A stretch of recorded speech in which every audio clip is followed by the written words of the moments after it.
semuanya, saya Dr. Maria.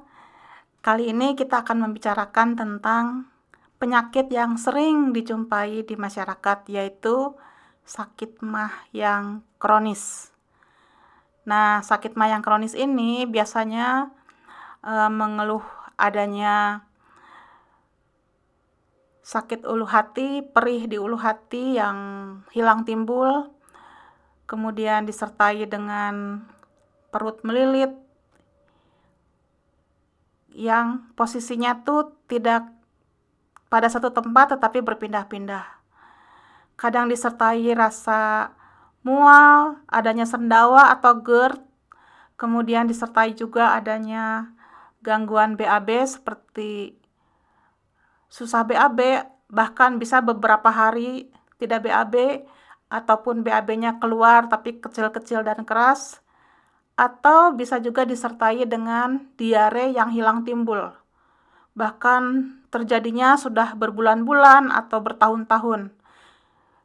Pada keadaan yang lebih berat, bisa disertai adanya ambeien, yaitu BAB-nya ada darahnya.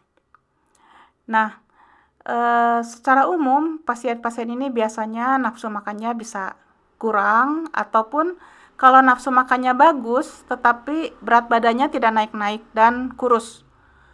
Bisa juga disertai adanya nyeri kepala, lemah, pucat,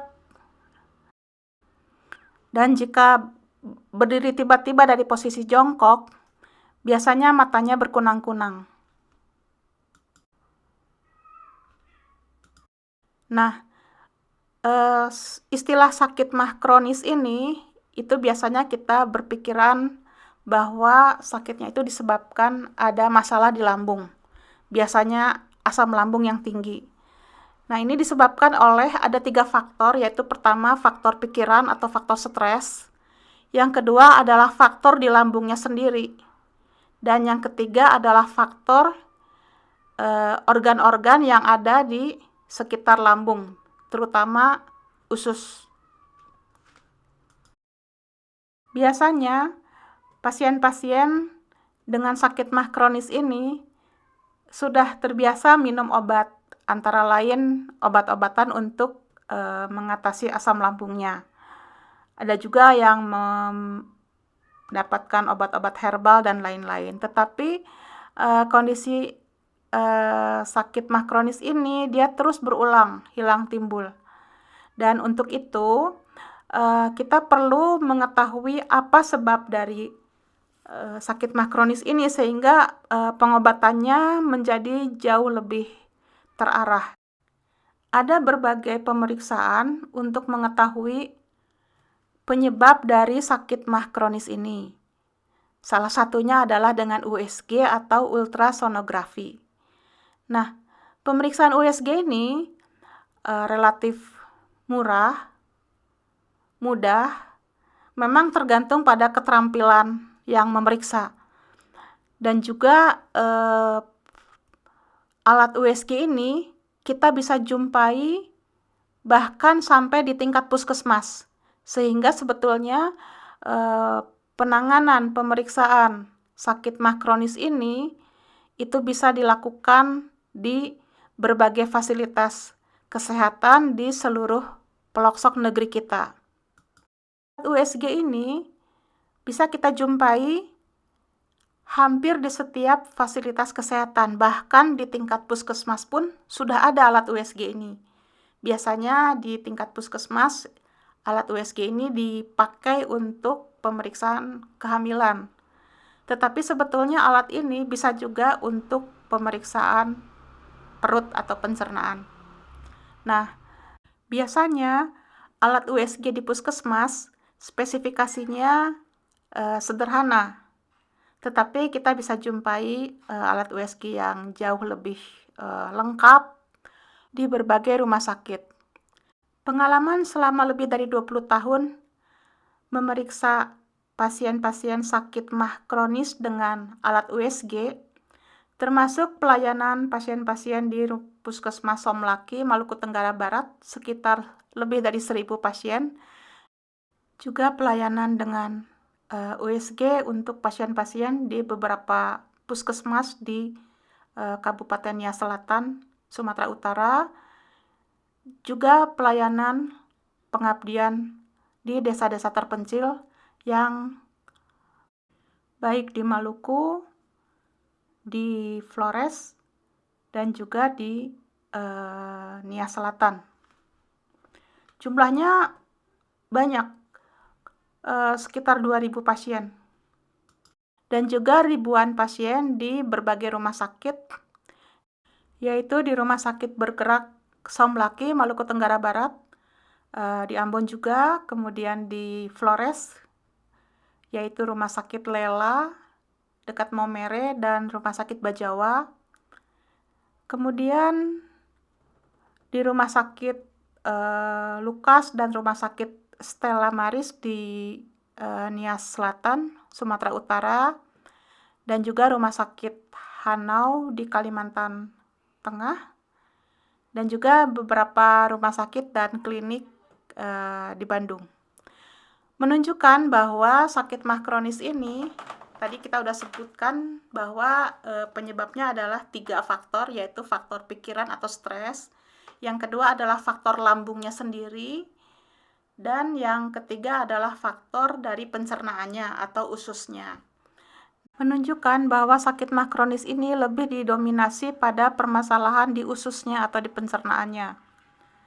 Dan pada pemeriksaan USG itu dijumpai adanya pembengkakan di dinding usus yang bentuknya menjadi tidak teratur, kemudian disertai penyempitan dari saluran pencernaannya. Kadang juga dijumpai adanya cairan yang tidak normal di dalam perutnya, yang ini menunjukkan suatu peradangan yang kronis atau sudah menahun. Setelah dilakukan pemeriksaan tambahan lainnya seperti laboratorium dan radiologi, ternyata sakit mah kronis ini banyak disebabkan oleh kuman TBC atau Mycobacterium tuberculosis. Jadi kuman TBC ini bisa menyerang tubuh manusia. Kita bagi atas 2 kelompok besar, yaitu tuberkulosis paru-paru dan tuberkulosis ekstraparu. Dahulu, TBC biasanya diketahui atau dikenal sebagai TBC paru-paru. Tetapi pada zaman sekarang, karena pemeriksaannya jauh lebih teliti, ternyata TBC juga bisa mengenai berbagai organ di luar paru-paru, yaitu bisa dari ujung kepala sampai ujung kaki. Kita sebut sebagai TBC otak, meningitis TBC, TBC mata, TBC tenggorokan, TBC kelenjar getah bening, TBC selaput paru-paru, TBC jantung, dan juga TBC tulang, TBC sendi, TBC kulit atau skropuloderma. Dan yang paling sering adalah TBC perut. TBC perut ini mengenai berbagai organ yang ada di dalam perut, dari lambung sampai usus, kemudian ginjal, liver atau hati, empedu, pankreas, limpa, kandung kencing, bahkan sampai ke prostat.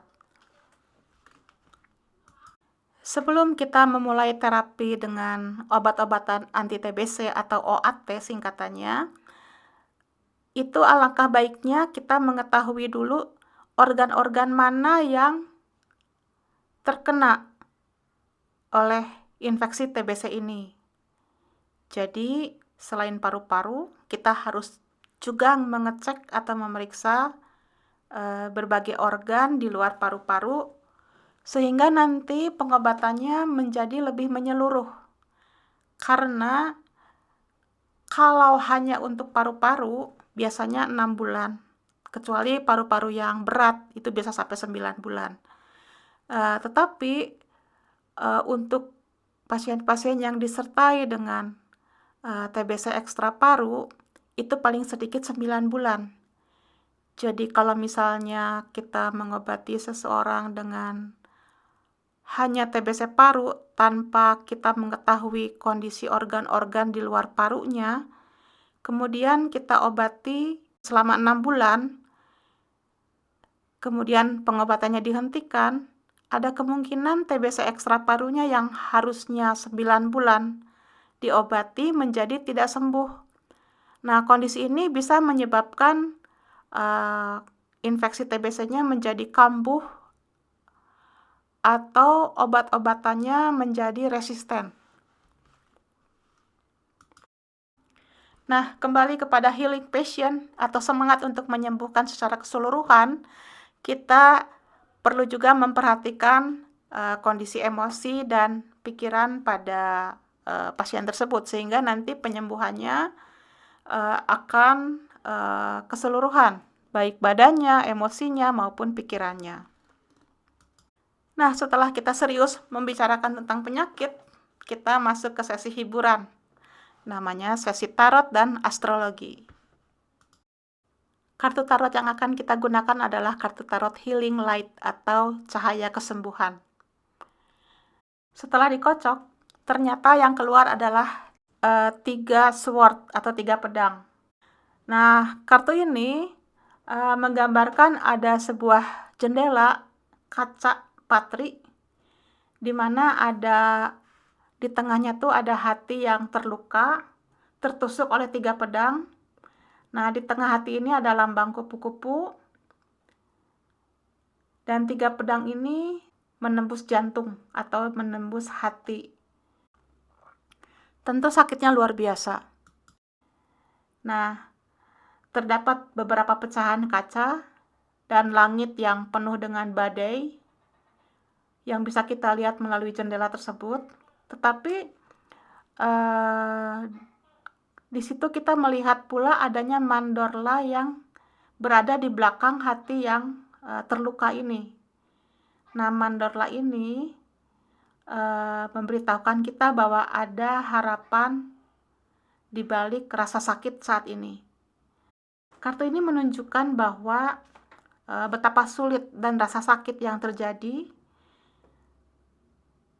tetapi kita perlu menerima, merangkul kesedihan yang ada, karena di balik kesedihan tersebut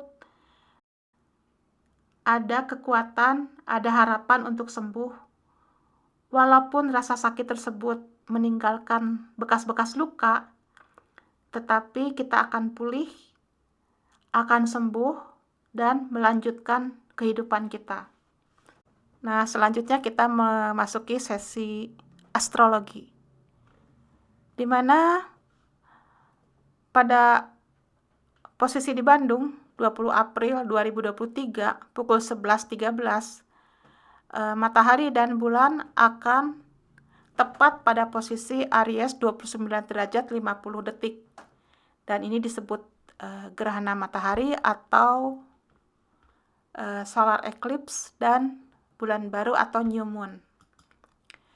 Nah, energi api dari gerhana matahari ini dan Aries sebagai bintang dengan elemen api dan modalitas kardinal akan mengaktifasi dan menginisiasi, membangkitkan semangat dalam diri kita tentang siapa diri kita sesungguhnya, bagaimana identitas diri kita berkembang, berubah menjadi versi diri kita yang baru. Ini merupakan energi yang sangat besar yang mendorong kita untuk lebih berani melangkah, membuat kita mengerjakan hal-hal yang kita senang dengan semangat, berani mengambil resiko, berani melakukan sesuatu yang belum pernah kita lakukan sebelumnya, melakukan hal-hal yang mungkin selama ini kita tunda-tunda, misalnya kegiatan membangun, melakukan suatu aktivitas tertentu, berolahraga, atau melakukan hobi-hobi baru. Nah, pada posisi ini, Chiron bersama dengan Aries, di mana simbol Aries adalah kepala, dan Chiron itu merupakan suatu